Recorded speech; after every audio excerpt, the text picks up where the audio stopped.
بادشاہ کی مورخ سے شادی کا دن تھا۔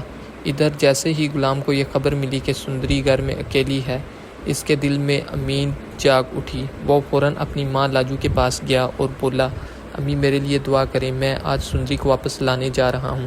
یہ کہہ کر وہ رات کے اندھیرے میں حویلی کی طرف روانہ ہو گیا۔ وہاں پہنچ کر اس نے ایک ملازمہ سے رابطہ کیا جس نے چپکے سے سندری کو باہر نکالنے میں اس کی مدد کی۔ جیسے ہی سندری باہر آئی، وہ دوڑ کر غلام سے لپٹ گئی جیسے برسوں بعد سکون ملا ہو۔ دوسری طرف بادشاہ شادی کے بعد جب گھر واپس آیا تو اس نے دیکھا کہ سندری کہیں نظر نہیں آ رہی۔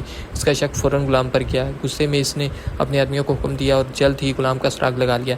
بادشاہ اپنے ساتھیوں کے ساتھ غلام کے گھر پہنچا، اسے پکڑ کر باندھ دیا اور سندری کو زبردستی واپس لے آیا۔ اگلے دن اس نے سندری کو دھمکی دی، اگر تم نے مجھ سے نکاح نہ کیا تو غلام کی جان لے لوں گا۔ اسی دوران اس نے نکاح کی تیاریاں شروع کروا دی اور مولوی صاحب کو بھی بلا لیا، مگر سندری دل ہی دل میں فیصلہ کر چکی تھی۔ نکاح شروع ہونے سے پہلے ہی اس نے چپکے سے زہر پی لی۔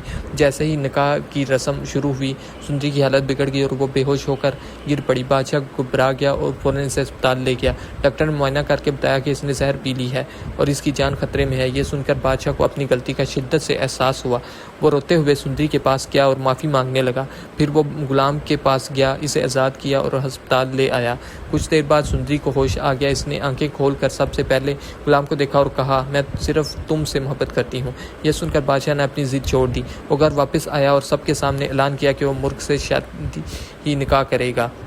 اگلے دن بادشاہ بارات لے کر ملک کے گھر پہنچ گیا اور خوشی نکاح مکمل ہوا۔